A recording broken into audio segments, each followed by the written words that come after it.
I would say almost every song I've ever written has always been a result more so of a conversation with somebody rather than just an internal thought.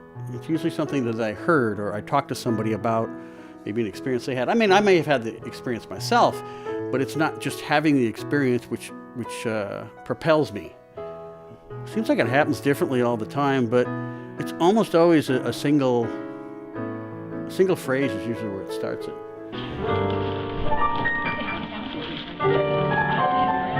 There's a chart that lists all the generations from Adam all the way up to Mary and Joseph. And like any other group of people, they done some good, they done some bad, but they all have done one thing, was begat one another. This they done real well. Lots of begatting over the years. Lots of begatting was done. The son of a son of a son of a son, son of a son. You're not going to see me eating these. You can't. Of a son. Jesus and Joseph, Eli with that. So when I was writing the pasta song, spaghetti, spaghettini, spaghettoni, rigatoni, rigatini, ravioli, fagioli, vermicelli, capellini, cannelloni, macaroni, manicotti, stuffed shells. That happened all the time on the scooter because I was trying to decide which pasta went better in front of the other one to make it more easily to say, or it flowed a little better. So that was done all the time riding back and forth to work on the scooter, singing it out loud, and I didn't care who heard me. I have a rule about narrative or song in that I trust my first instinct, just don't trust your first draft. Most everything I've ever written has gone through 12 edits. And they're less and less as I go. But I don't know that I've ever written anything that the first draft was, oh, don't touch it, it's beautiful. Right. Sometimes you need a reminder of a change, or you need a reminder of something being written on your heart again. Blue moon falling on the countertop.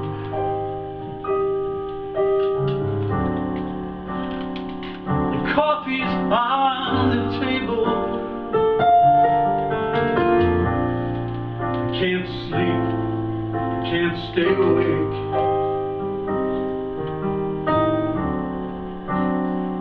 Everything's on hold. I don't know why, but I need you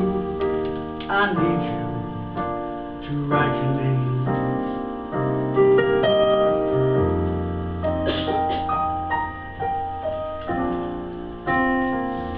Seems we don't talk anymore.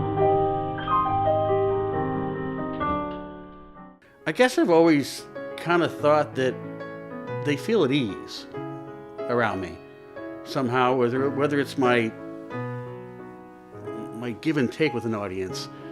I've been in front of an audience for a long time in my life, even as a child, and somehow I seem to have a knack to how to have that conversation with 150 people. You know, people always tell me, you don't look like a piano player. So right away they're at ease. A lot of my work with Ted and Company, I mean, finding the humor in the biblical story, and that was just marvelous to find out. I was like, oh, I can write something about this and it can be funny? Well, this is great. It's funny, we won't ever say the word ass in church, but we'll sing it. We're ox and ass. You know, it's funny, that's the one time a year that we can kind of get away with that. You know, there's certain songs that, they're Christmas carols or whatever, and they always, I wrote this down, they always make me feel like a very proper swashbuckling Irish pirate in a pub. So like, you know, but then when you get to the oh, tidings of comfort and joy. So I encourage next year when that comes around. You know, the various pews in the church, you go, I would be really. Yeah. Matter of fact, let's try that. Oh, tidings of comfort and joy, comfort and joy.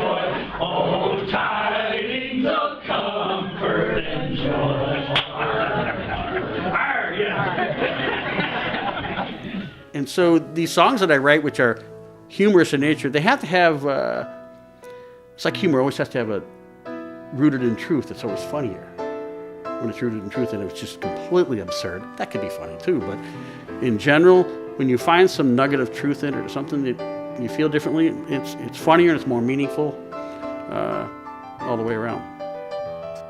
And you have to nurture that and you have to honor that. I mean, it's a little bit of that sacred space because people are giving you their time, their attention, and so you can't step on that.